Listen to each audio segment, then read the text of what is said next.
povo de Deus, a paz do Senhor Jesus, tudo bom com vocês? Eu espero que sim, sejam muito bem-vindos a mais um vídeo do meu canal.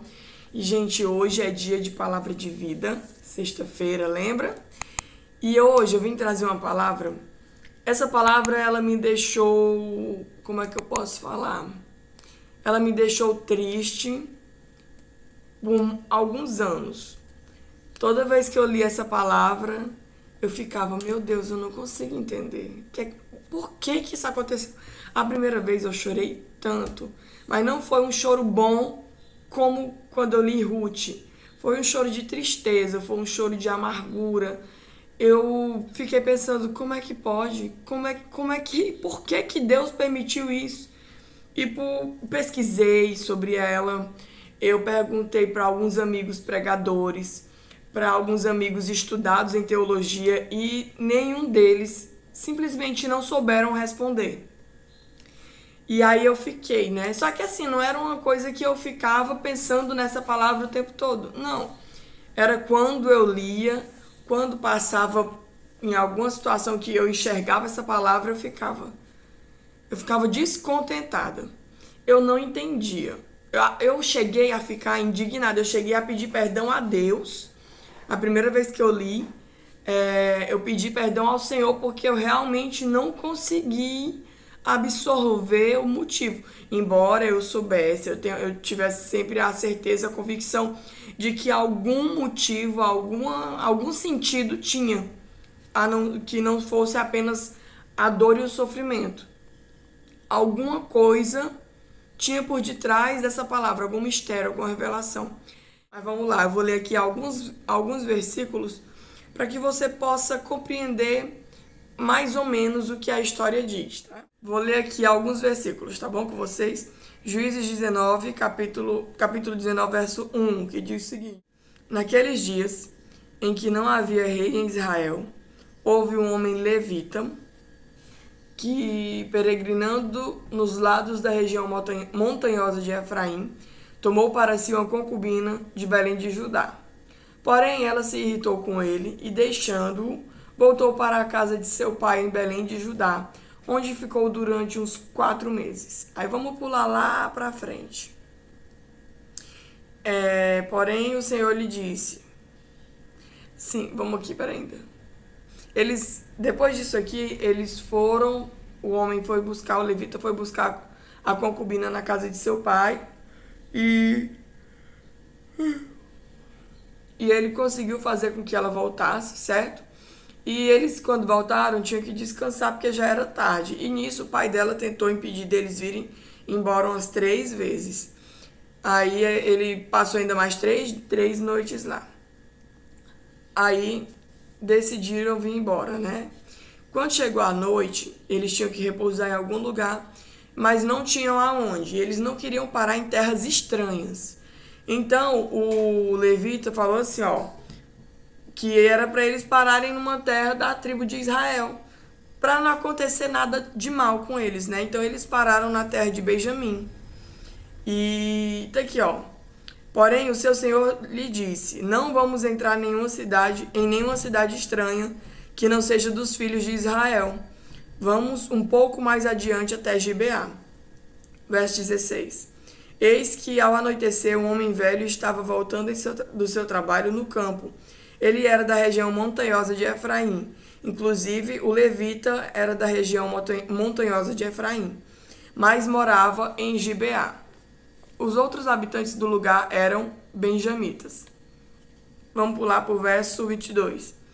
Enquanto esse velho, ele chamou eles para ficar na casa dele, né? Para pernoitar lá. Já que nenhuma outra pessoa da cidade tinha feito isso, né?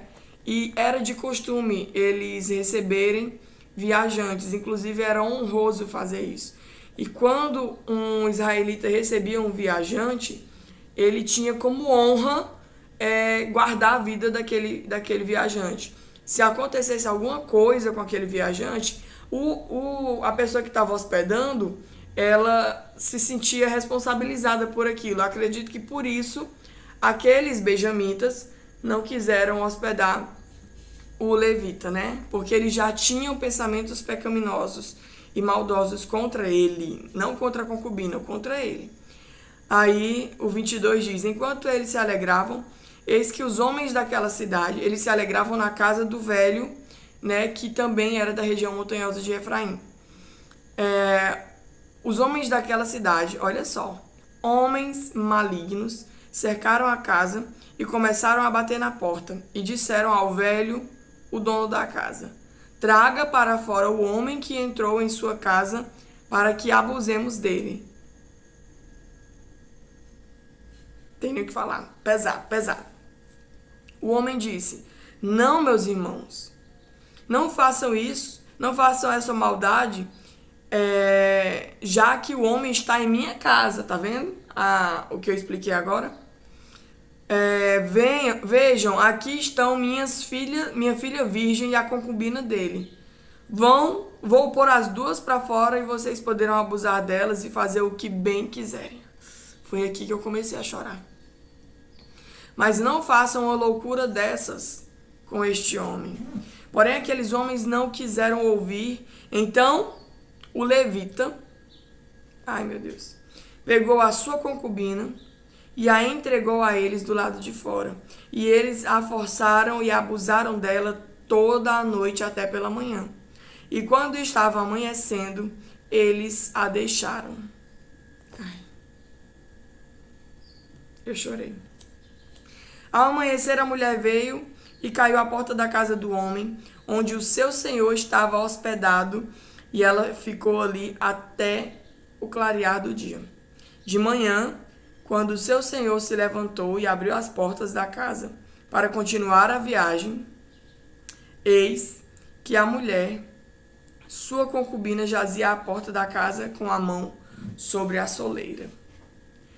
Ele lhe disse: levante-se e vamos embora. Porém não houve resposta. Então o homem a pôs sobre o jumento e foi para sua casa. Gente, eu não vou ler a história toda. Essa história nem fala mais sobre Juízes. Fala só sobre esse acontecimento, né? Os últimos capítulos de Juízes, 19, 20 e 21.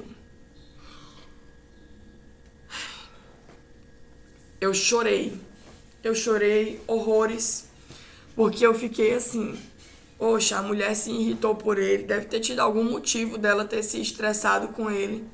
Foi para a casa do pai dela para ficar sossegada.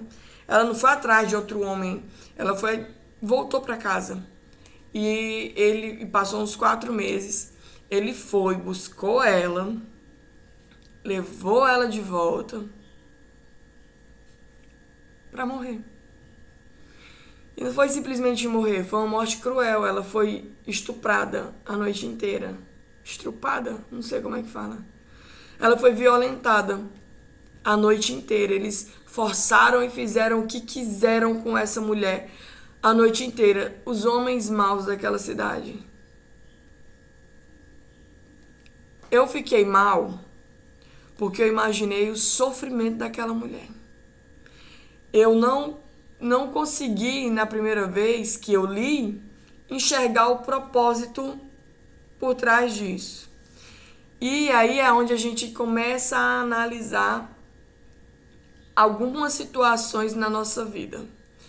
Que acontecem coisas ruins e a gente, quando tá ali no calor da emoção, do sentimento, no meio do furacão, a gente simplesmente não consegue entender por que aquela situação monstruosa está acontecendo. A gente simplesmente não consegue absorver, a gente não consegue ver um propósito de Deus no olho do furacão. Foi o que aconteceu quando eu li essa história. Poxa vida, Senhor, mas eu não tô entendendo, não rola, não entra na minha cabeça. E aí, a continuação da história diz o seguinte: este levita pegou a mulher que estava morta, colocou no seu cavalo, levou para casa. Quando chegou em casa, ele esquartejou ela em 12 pedaços e mandou que levassem cada pedaço do corpo dela para uma tribo diferente, para as 12 tribos de Israel. Ao acontecer isso, inclusive para a tribo de Benjamim, né? Ao acontecer isso, todo Israel ficou indignado. A Bíblia fala em 12 pedaços, por isso que eu digo que ele também mandou para a tribo de Benjamim.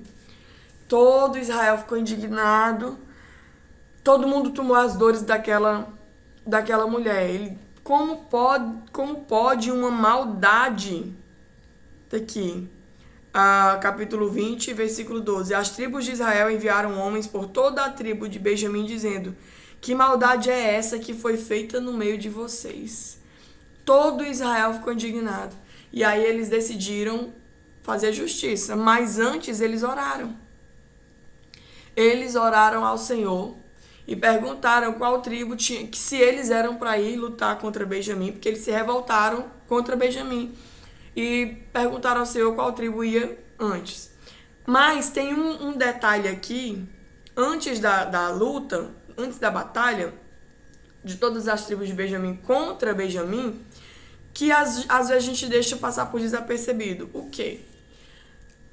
Os homens de Benjamim tiveram simplesmente as mesmas atitudes dos homens de Sodoma e Gomorra. Até a história é parecida. Vamos lá. Sodoma e Gomorra, o que aconteceu? Ló, ele habitou lá naquelas terras, né? Eu não sei bem se foi Sodoma ou se foi Gomorra, por isso que eu digo Sodoma e Gomorra. Mas lá naquelas terras. Eu acredito que foi... Não lembro, gente, não lembro. E tá lá em Gênesis essa história de Ló. E aí, olha só como as histórias se parecem. Ló, ele não era de Sodoma e Gomorra, certo?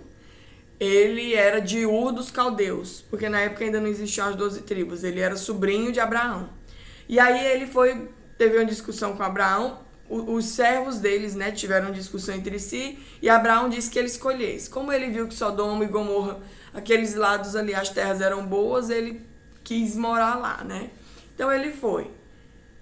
Só que Sodoma e Gomorra já tinha a fama de ser uma terra cruel, né? Mas mesmo assim ele não olhou para essa situação, ele não olhou para a maldade da terra, ele olhou para a fartura que a terra estava lhe proporcionando, foi morar lá. O velho que hospedou o levita, ele também não era da terra de Gibeá. Ele era da região montanhosa de Efraim, ou seja, nas duas histórias, as pessoas os anfitriões não eram daquela terra. Os anjos, na história de Ló, os anjos, eles entraram na casa de Ló, né? Eles apareciam, foram lá e Ló recebeu eles na casa deles, igualzinho, no mesmo jeito, gente, na história aqui do levita. O levita estava na praça da cidade, então eles vieram, o velho veio e acomodou eles na sua casa. Do mesmo jeito que aconteceu, os homens de Sodoma bateram na porta de Ló para tirar os anjos de lá, para violentar. A mesma fala que os levitas usaram aqui, os homens de Sodoma e Gomorra usaram lá. Tá entendendo? As mesmas atitudes, as mesmas falas, a história se repetindo. Só que com um agravante, uma tribo de Israel, um povo escolhido por Deus fazendo o que não era para fazer, copiando, literalmente copiando atitudes de pessoas mundanas, atitudes de pessoas que não tinham propósito com Deus, que não tinham um elo com o Senhor, que não tinha a convivência, o conhecimento, que não viveram os milagres, né, de uma descendência que não viveu os milagres que o povo de Israel viveu. Um cristão copiando atitudes mundanas. Um servo do Senhor tendo atitudes pecaminosas, copiando o mundo, pecando de maneira desacerbada. Foi o que eles fizeram. Do mesmo jeito. Até a fala foi igual. E o que foi que eles fizeram? Aqui que começa, né, a me doer. Porque o levita, né, o ancião, ele disse que daria a filha dele, que era virgem, e daria a levita, ou a concubina do levita. Só que no calor da emoção ali, né, acredito que eles estavam com medo, o levita pegou e jogou sua concubina. Só ela. E eles abusaram dela a noite inteira.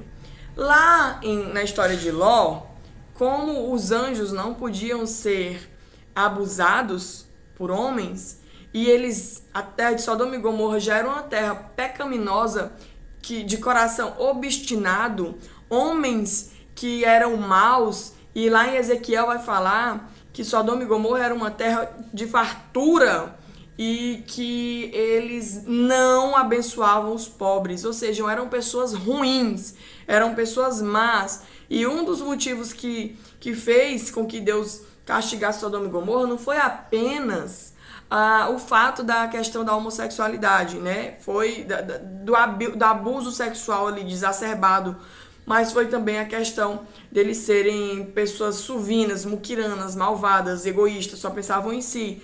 A Bíblia fala lá em Ezequiel que eles não abençoavam os pobres e por isso eles foram destruídos, né? Ou seja, só que lá na história em Gênesis não fala sobre isso, vai falar em Ezequiel. E eu vou deixar a referência aqui, porque eu não estou lembrando agora. E aqui em Juízes 19, aí lá Deus, como não era uma tribo de Israel, como Deus não tinha aliança com esse povo e esse povo não queria saber de Deus, o que foi que aconteceu? O próprio Deus, que já era propósito, destruiu aquela cidade. Destruiu aquela cidade, virou um montão de cinzas e até hoje ela não foi construída novamente, né? Ela foi simplesmente, ela destruiu. Deus mandou fogo e enxofre e os anjos cegaram aqueles homens para poder conseguir fugir com Ló e a sua família. Só que aqui nós estamos falando de uma tribo de Israel, de um povo com o qual Deus tem uma aliança, certo? Um povo que conhece a palavra, que conhece os preceitos, mas que simplesmente decidiu não viver mais, abandonar, viver sua vida ao seu léu prazer, da maneira que bem lhe agradava, sem se importar com os mandamentos de Deus. Uma tribo de Israel. E pela aliança que Deus tem com Abraão, ele não poderia destruir uma tribo de Israel. É aí que entra o mistério dessa história. Olha só, que foi aonde o Senhor começou a ministrar na minha mente, no meu coração, e eu comecei a ficar aliviada. Vamos lá. O que foi que aconteceu? Aqueles homens estavam batendo na porta, querendo abusar do levita, outro servo de Deus. Outro homem que tinha uma aliança com o Senhor, mesmo que ele em si não tivesse, mas a sua tribo tinha um levita, meu povo. Um levita. É muito pior do que você imagina. Porque a herança dos levitas era quem? O Senhor. Eles não podiam tocar em ninguém, mas o levita foi separado para Deus. Está entendendo? Olha como era grave a situação. E aí o levita, que era a herança do Senhor, aliás, que até hoje tem como o Senhor como a sua herança na divisão das terras. Leiam lá em Deuteronômio, vocês vão entender sobre essa questão da divisão das terras. O próprio Deus separou os levitas para ele. E aí os benjamitas queriam abusar de um levita. Aí o levita colocou a mulher dele para fora, a concubina. E eles abusaram da concubina a noite inteira. Gente, e ela morreu. Ela não morreu ao anoitecer, ela morreu ainda ali na penumbrazinha do dia. Quando amanheceu, o levita saiu e viu ela. E aí o que aconteceu? Ele esquartejou ela, mandou para as 12 tribos, as 12 tribos se revoltaram e oraram ao Senhor e foram lutar contra os benjamitas. E eles perguntaram a Deus se eles podiam ir e guerrear contra os benjamitas. E Deus disse que sim. As 2 primeiras vezes que eles foram guerrear, eles perderam. Essa parte eu ainda não entendi. Mas eles perderam. Eu acredito, gente, que vamos trazer assim essa história para a nossa vida. Quantas vezes a gente mesmo de maneira inconsciente, faz o que não agrada a Deus. Não foi o caso deles. Eles tinham consciência do que eles faziam. Eles sabiam disso. Você já deve ter conhecido alguém que é um pecador por prazer. Ele serviu ao Senhor e simplesmente começou a pecar e não se arrepende desse pecado. Foi isso que aconteceu com ele. E aí, os benjamitas foram. Aliás, Israel inteiro foi, mas Israel ele não foi para acabar com a tribo de Benjamim. Por quê? Porque Deus tem uma aliança com Israel. E Israel, quem é Israel? Jacó. Quem é Jacó? O pai das 12 tribos. Todos os nomes das 12 tribos eram o nome dos filhos de Jacó. Jacó se tornou Israel depois que brigou com o anjo, que lutou com o anjo. Brigou não, que lutou com o anjo. E o anjo mudou o nome dele de Jacó para Israel, quando ele tocou na sua coxa, né? Lembra daquela história, se você não conhece? Que o homem brigou com o anjo, Jacó guerreou com o anjo, segurou o anjo e não deixou ele sair. É esse Jacó que se transformou em Israel, o pai das 12 tribos, né? E Jacó era marido de Raquel e de Lia ou Leia, que eram irmãs, filhas de Labão, que Labão enganou ele, né? Ele trabalhou 7 anos por Raquel, mas casou com Leia. Depois trabalhou mais 7 anos para ficar com Raquel. Teve 2 concubinas, uma era Zipa, a outra eu não me lembro o nome. E dessas 4 mulheres surgiram o quê? As 12 tribos de Israel, certo? Todos filhos de Jacó, que se transformou em Israel quando lutou com o anjo. Entendeu? E Israel é filho de Isaac, que é filho de Abraão. Ou seja, Israel é neto de Abraão e as tribos de Israel são bisnetos de Abraão. Você está entendendo? Uma ligação aqui muito forte. Então, a aliança que Deus tem com Abraão é essa, de que faria dele uma grande nação. Ou seja, em Israel, a partir das 12 tribos, aconteceu o quê? O cumprimento da promessa de Deus a Abraão. E é por isso que Deus não podia, de maneira alguma, destruir, acabar, mandar fogo do céu e simplesmente acabar com a tribo de Benjamim, porque ele estaria lutando contra a palavra. E Deus não luta contra a sua palavra. Pelo contrário, ele é fiel à sua palavra. E ele prometeu para Abraão que dele nasceria uma grande nação. Então ele não poderia destruir a nação que ele permitiu nascer, que ele escolheu nascer. Então o que aconteceu? Aconteceu que eles estavam pecando como homens do mundo, como homens pecaminosos, e Deus não podia simplesmente jogar fogo naquela cidade e acabar com tudo e pronto, como fez com Sodoma e Gomorra.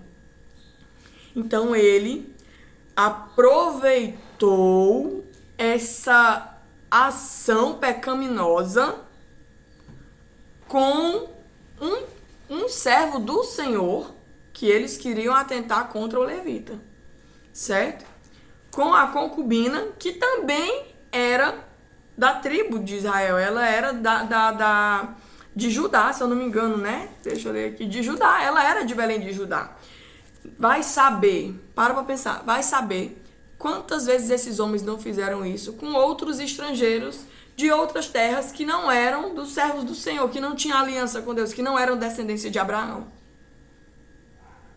Pode ser. A Bíblia não diz, mas pode ser, né? Porque eles se juntaram todos, então vai saber se eles não já tinham esse hábito. E aí Deus não podia destruir a tribo de Benjamim, mas também não podia deixar o mal continuar ali, implantado ali no meio do povo, entendeu? Deus precisava usar alguma forma, alguma estratégia para arrancar o mal do meio da tribo de Benjamim, sem acabar com a tribo de Benjamim, sem destruir a tribo de Benjamim.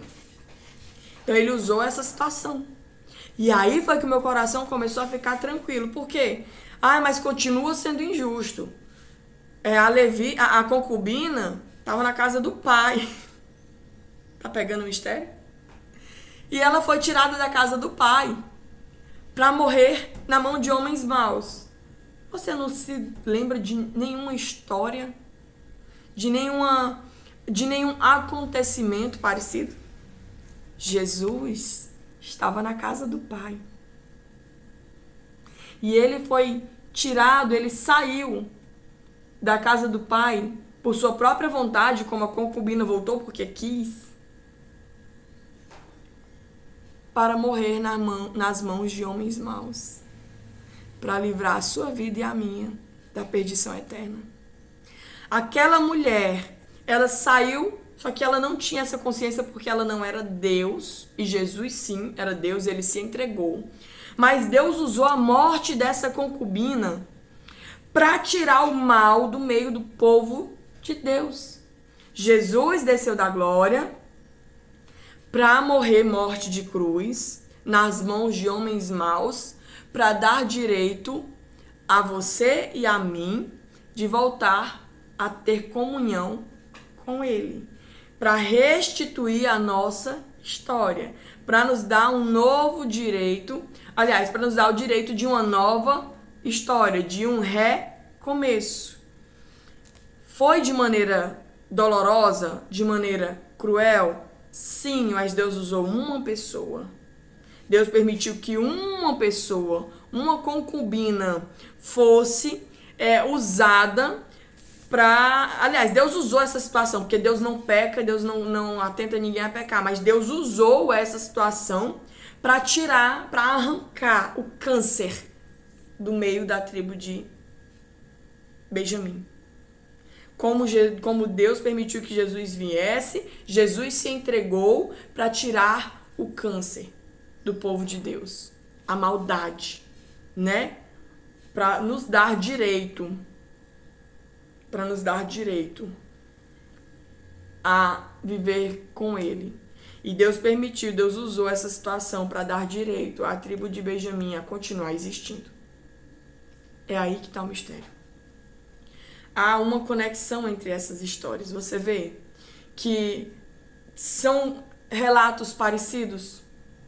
Deus não podia destruir a tribo de Benjamim, como destruiu Sodoma e Gomorra, porque Deus não tinha aliança com eles. Deus não tem a obrigação de guardar quem não tem aliança, né? Mas por que Deus guardou a tribo de Benjamim? Por conta da aliança de Israel. Aí a tribo de Israel foi, todos os israelitas foram, fizeram a oração, né? Perguntaram ao Senhor. A tribo que foi escolhida foi, guerreou, perdeu as 2 primeiras vezes, mas Deus disse que eles fossem. Na terceira vez, eles...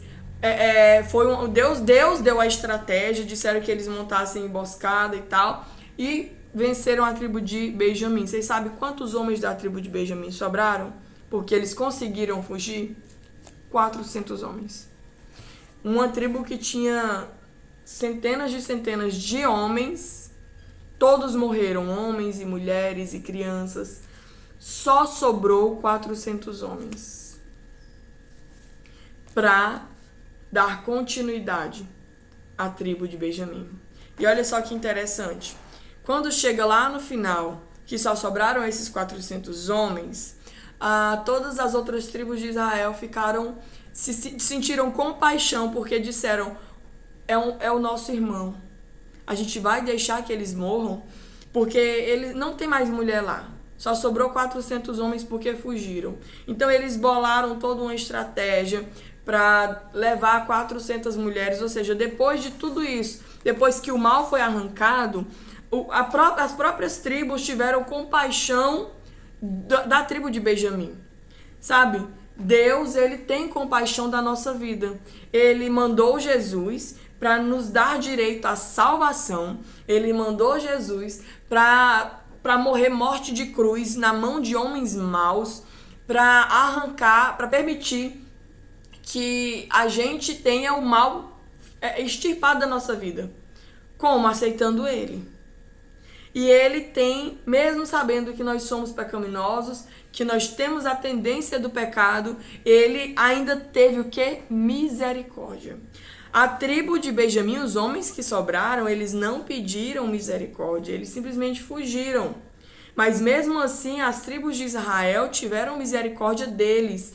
Vamos ser bem sinceros, a humanidade pediu para que Deus mandasse Jesus? A humanidade pediu a misericórdia? Não, mas mesmo assim, Deus teve misericórdia, enviou Jesus e para nos dar direito de vida eterna. É óbvio que eles aprenderam com o erro, porque a Bíblia não vai mais citar outra situação parecida. Sobraram 400 homens. Esses 400 homens tinham família, tinham amigos, tinham uma história construída e viu todo mundo morrer. Tiveram que fugir da morte por conta desse erro. Porque quando os israelitas foram pedir, as outras tribos de Israel foram pedir apenas os homens maus, a tribo inteira de Benjamim disse que não. E foi defender os homens maus. Ou seja, estava ali todo mundo literalmente, como é que chama? Manchado, contaminado. Assim como o mundo estava contaminado antes, né? E não pediu a misericórdia de Deus. E mesmo assim, Deus mandou Jesus. Então é isso que me consola nessa história. Porque foi uma coisa ruim, mas através da morte dessa concubina, Deus usou as outras tribos de Israel para arrancar o mal do meio da tribo de Benjamim e deixar a continuidade da história, né? Aí de novo o cachorro, gente. Ou a gente se acostuma, ou... né? Mas é isso aí. E é isso que me confortou. E aí, o que é que tem a ver isso com a nossa vida? Exatamente tudo. Às vezes a gente se encontra no lugar dos benjamitas. Às vezes a gente se encontra nessa situação de desagradar a Deus, de fazer coisas que não deixam Deus feliz. E Deus permite, sim, algumas situações difíceis na nossa vida, algumas situações pesadas na nossa vida, para arrancar o mal, assim como o mal foi arrancado da tribo de Benjamim. E para pensar, é aí onde também entra a nossa história. Vamos lá. Se os benjamitas tivessem simplesmente entregado aqueles homens maus, não teria morrido pelas minhas contas foi em torno de uns 100 mil homens, eu não tenho certeza, gente. Mas não teria morrido tanta gente. O mal teria sido arrancado. Mas não, eles foram coniventes. Do mesmo jeito é com a gente. Se a gente reconhecer o pecado e permitir que Deus tire aquele pecado, o sofrimento é menor. Acontece que às vezes as pessoas são apegadas ao pecado de estimação. E aí Deus precisa entrar com uma provação maior. Porque Deus prova aquele a quem ama. Deus não quer que você permaneça, que nós permaneçamos no pecado, se um dia acontecer de pecarmos. Quando eu falo em permanecer no pecado, é um pecado grave como esse, né? Que eles fizeram, né? Que eles cometeram um pecado grave, tipo idolatria, a prostituição, o adultério, o crime, né? Se você tem esse pecado, se a pessoa tem esse pecado, e ela insiste em pecar, mesmo Deus avisando, porque as tribos de Israel primeiro foram lá... Ai, gente, peraí, eu vou esperar o cachorro parar de latir. Gente, eu tenho um pouco de déficit de atenção, então se, o cachorro latindo, eu começo a me desconcentrar. Se faz um barulho, eu não consigo manter o raciocínio. A minha mente fica querendo escutar, fica querendo desconcentrar, literalmente, né? Mas vamos lá, vamos voltar. E o cachorro, pra vocês, pode até não aparecer um som alto, mas parece que tá dentro da minha casa, entende? Não tenho nada contra o cachorro, certo? Mas ele é realmente sempre que eu tô pregando, ele começa a latir. Mas vamos lá, gente, aí me desconcentro. Voltando. Então, antes, né, das tribos de Israel irem lá e matar todo mundo e acontecer aquela guerra, eles pediram só os que pecaram. Deus, ele não quer destruir a nossa vida, ele quer arrancar o mal, certo? Então, quanto antes a gente aprender a obedecer a Deus e lutar nós contra nós mesmos para desapegar do pecado, seja ele um pecado grande, seja ele um pecado pequeno, que não existe esse negócio de pecadinho e pecadão, né? Mas existem pecados mais graves e pecados menos graves. Todos têm consequência, conforme as suas atitudes, né? Quanto antes a gente se libertar do pecado, menos sofrimento a gente adquire, menos sofrimento a gente acarreta, né? E Deus, ele não quer nos destruir. Nós não somos de Sodoma e Gomorra. Nós somos servos de Deus. Nós fizemos uma aliança com o Senhor, né? Então ele, antes de acontecer o pior, ele sempre vai nos dar sinais de que ele quer que nós abandonemos aquelas práticas, né? Que as pessoas abandonem as práticas pecaminosas para não passarmos por situações mais difíceis. A Bíblia diz que Deus prova aquele a quem ama. E eu aprendi que Deus tem os seus anzóis. Ele sabe como pescar os seus, né? Assim como ele falou que Pedro seria pescador de homem, ele sabe como pescar os seus. Então, é uma história mais pesada e eu concluo assim: se você está nessa situação dos benjamitas, o quanto antes você aprender, menos sofrimento você vai ter.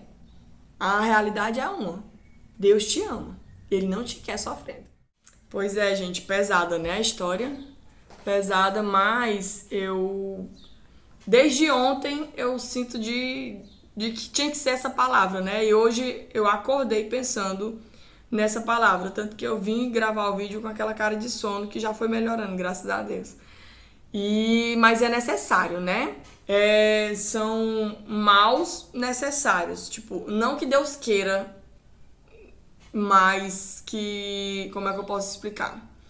Que Deus usa a situação para livrar, né? Deus não tem pensamentos maus. A Bíblia diz assim, olha: eu quem sei os pensamentos que tenho sobre vós, pensamentos de paz e não de mal. Ou seja, Deus, em momento nenhum, em nenhuma situação, em nenhuma hipótese, Deus pensa mal com relação a gente.